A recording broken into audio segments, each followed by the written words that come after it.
للأسف اليوم نحكيو على وجيعة كبيرة صايرة في تبرقة، قصة توجع القلب وتخلي الواحد يسأل وين ماشي. أيمن الخضراوي شاب عمره 22 سنة، يخدم على روحه وعنده حانوت متاع مخيطه في تبرقة.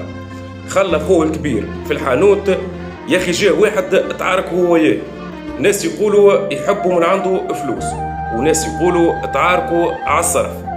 المهم من كلمة لكلمة المجرم شد خو أيمن ضربه بلغتنا احنا وبين قوسين فشخه بدريحة كما تشوفوا في التصويرة، وخلاه في الحالة هذيك ومشي على روحه. من غدوة مشى الخو الصغير اللي هو أيمن باش يفهم شنو الحكاية وعلاش السيد عمل لك هكا في خوه.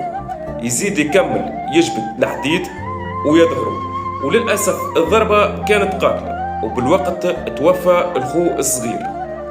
يعني تخيلوا انتوما سي وخينا شد زوز اخوات، واحد ضربه ودخلوا للسبيطار والثاني ارزاه في عمره.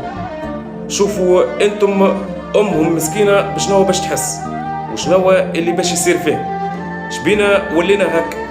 عليه العباد تغاض وما عادش خايفه من العواقب. اللي تشوفوا فيه قدامكم هو القاتل، اسمه فادي، ولحد اللحظه مازال في حاله فرار.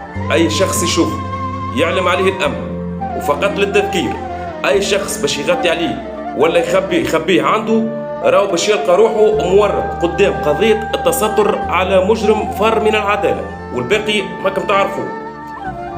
ان شاء الله ربي يرحم ايمن وربي يصبر ميمتهم، ونتمناو الشفاء العاجل للاخ المصاب، وبربي اخطاونا من لغه حقوق الانسان. طبق العدالة، توا ما عادش تشوفوا مثل هالجرائم. اليوم ولا مطلب شعبي بتفعيل قانون الإعدام.